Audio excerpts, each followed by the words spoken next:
Zovem se Leonarda Laušić. Imam 10 godina. Već 6 godina dolazim u studio Perlice, a moja grupa nosi slavnu žutu boju.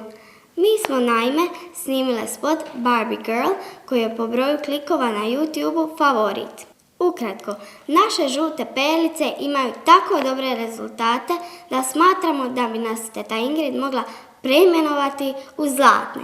To bi bilo super.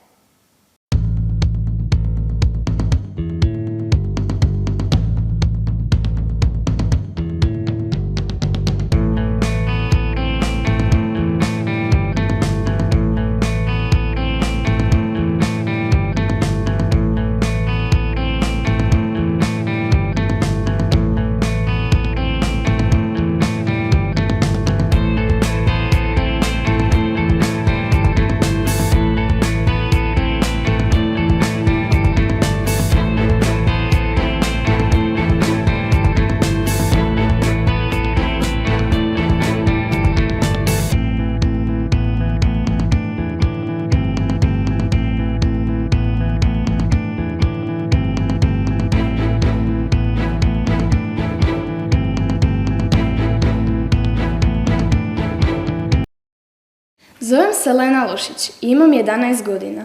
Već 8 godina sam u Perlicama.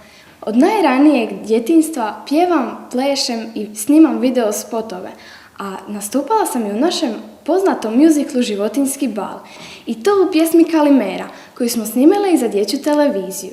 Od ukupno 400 spotova koliko Perlice imaju na internetu, naša skupina je snimila čak 61.